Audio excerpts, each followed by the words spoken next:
Right now it is time for Food for Mood with Dr. Judy Wurtman. Judy is the co-author of the Serotonin Power Diet, Simon Loses His Tummy, the Kindle edition.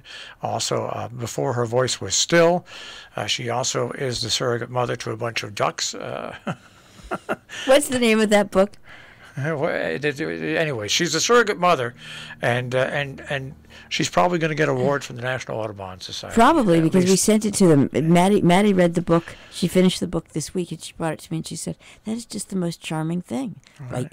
Like you said, Jill, you were right. That was the most charming thing. So there you go, Judy. You're the most charming thing. But what's the name of the book?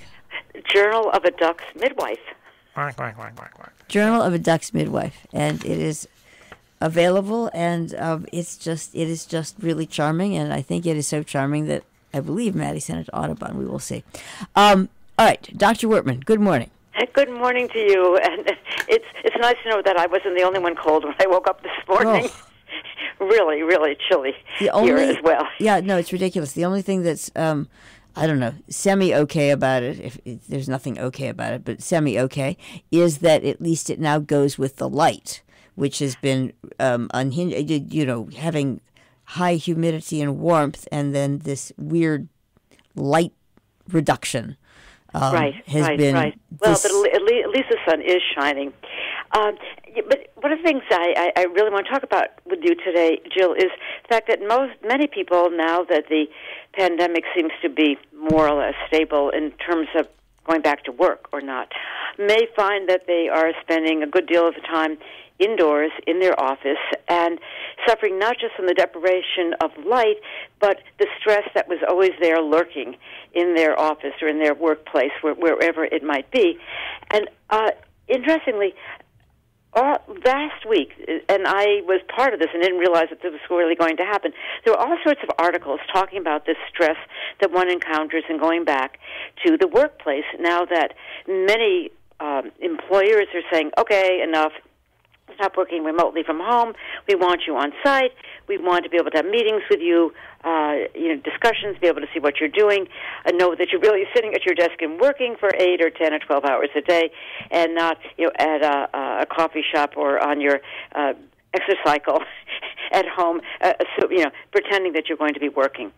And what is happening is that it's sort of like visiting, like having post-traumatic stress in a way. People are thinking about the fact that they had a great deal of stress, a great deal of a burnout when they were working, and a lot of them are reluctant to go back into the same situation. And interestingly enough, there have been surveys looking at the effect of workplace environment on anxiety and depression and overeating and insomnia and all sorts of really negative effects on your mood, just because working in many workplace environments is so stressful. And it's stressful because in a lot of circumstances, the workload is unrelenting. You work Monday through Friday, and then but you don't leave work, or if you at a normal hour, but you may leave work at 6, 7, or 8 o'clock at night, and then if you do leave early, you have to take your work home with you, expect to respond to emails and to text messages and to work that still sits there on your computer waiting to be handled after you eat. Many people on the weekends find that they have to work, and it's expected that you do so, not that this is your day off, that you have an opportunity to relax, to renew yourself. No, you are to continue to work because the employer says that this is necessary for you. And the question is, how do you really handle this? And the one positive solution might be to try to convince your employer or the people with whom you're working that at least part of the work week could be spent at home working remotely, not the kind of remote work that we had to do during the pandemic when you had no choice and you try to make your office out of a closet or a corner of your kid's playroom or something, or your cellar, your basement next to the exercise equipment and the washing machine. No, this is really planning to work at home under very positive circumstances where you have quiet. Nobody is going to share your office space with you. You have a chance to talk on the telephone privately to your clients or what have you, not in an open workspace where other people may be hearing, and where if you want to take a break and go for a walk around your house or take your dog for a walk or even go to a local coffee shop to continue working, you are allowed to do this. That you work at home, but you also have a chance to see people just to break up the days so you're not working in total isolation. And some people have made a compromise and said, okay, you can do this 3 days a week. We want you to come into the office 2 days a week because we really want to see you. We want to see your reports. We want to hear from you at a meeting. We want you to work face-to-face with the client, and we need you to be there. But it seems to be a compromise that could work because it takes away the unrelenting stress of being in a toxic work environment 5 days a week or even 6 or 7 if you have to even come into work over the weekend. And yet you're not, if you come into the office, you're not totally losing track of the people with whom you're working. Right. I think that some of this is, lots of different people have lots of different arrangements. The pandemic itself certainly threw a useful wrench in a lot of it because people got to see how the out of balanceness, because I guess we're human beings, or maybe just people are nuts. It seems like it went out of balance in a completely different direction. But and now, one of the things that amazes me, almost philosophically, is watching people try to rebalance something without any skills. And it's almost as though the only options are to revert to what didn't work before, or stick with what isn't working now. Yes, that's right. It's bewildering. I think we become desensitized to a difficult situation. That's the only way we really can tolerate it. And then when we were not in the office and we come back to the office, you think, oh my gosh, how did I tolerate this? But how about changing? It's just a bit that makes me shake my head. How about changing it? I mean, same thing. I saw what I thought. Would put it would put the diet industry out of business. But I saw the funniest thing during the week, which is, you understand that the best diet is eating healthily. Yeah, I do. But wouldn't it be hilarious if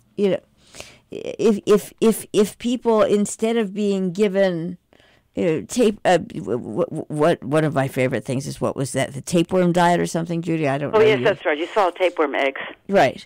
Instead of doing really bizarre things, if the diet was more, okay, so people, we got way out of whack with the food stuff and the additives and the thises and the that's, and you can thank whomever for that. But if you eat like a regular person, but what I mean by that is an appropriate amount of carbohydrate, protein, vegetable, you in fact, your body will thank you for it. Absolutely. And and what's so bizarre, Jill, about this workplace and being associated perhaps with making unhealthy food choices because you don't really have the time to eat. You have to run out and get something at the local deli, and it's high in fat and very low in vegetables and fiber, etc. Is that some workplaces, and I'm not sure this still exists, have these wellness programs to convince you to eat healthily and stop smoking and exercise and take time for yourself. And they try to, and people come in from the outside and give lectures during somebody's lunch hour. This is how you should behave. And yet, the employer does not give the employee time to do any of this. You have 5 minutes for lunch. You can't go outside because you have to work and not leave your desk. You may actually find yourself smoking because it's a way of decreasing stress. I mean, I remember years ago when this was first becoming important, a friend of ours who was a partner of a very prestigious law firm in Boston and probably was working, I don't know, maybe 50, 60 hours a week, and we had a lunch together, and I commented that a wonderful gym that I happened to belong to at another site was moving into his building. Oh, he said to me very ruefully, I will never see that because I can't leave my office. I just don't have the time to leave my office. The only people who can use the gym in our law firm are the receptionists and the secretaries and the people who serve us lunch. That was it. And so everybody who needed it, who was working these insane work hours, didn't have the time to use it. So what was the point of these wellness programs if there was no time to actually practice anything that you were being taught? So it really, people really have to take a good hard look at their work situation. And I came across a book that was published a couple of years ago called "Here All Along," written by a person who had been the speechwriter to Obama and Hillary Clinton and Michelle Obama and President Obama and his wife. And she worked such terrible work hours that the only time she had off was when she was sleeping, and oftentimes she might go a day or two without being able to sleep more than a couple of hours on the floor, wherever she could find a place to put her head. And she finally decided to take one day off a week, and she was Jewish. She was sort of not very religious, but she said, okay, I'm going to rest on one day of the week, on Saturday. And she said, all of a sudden, my voice became, the voice in my head became quiet. My body became quiet. I could renew myself. I realized that life wasn't all about work. And I think this is something that people have to think about. Life isn't all about work, and the pandemic has showed us that. Life is just too fragile to say the only thing that counts is getting that next project completed. Right. It's funny, whether people like Bill Maher's political stances or not, he has said for the past 15 years that a lot of the problems in the United States can be directed to what people eat and how they eat, and that the United States should put a far greater emphasis on making sure people get healthy food, know the healthy foods, and follow the healthy foods, and that will cut down on the rate we spend and the early death, and it'll also cut down on people staying absent from work because they're sick. It's such a huge thing that if business, the government, and the public got together, you could increase the lifespan and the quality of life. Absolutely. Yeah. Yes, and everything, your mind, your body, even your productivity would be improved. Yep. There we have it. We solved that. We're going to be waiting for a very long time for this to happen. No, we'll fix it. Thank you very much, Dr. Judy Wurtman.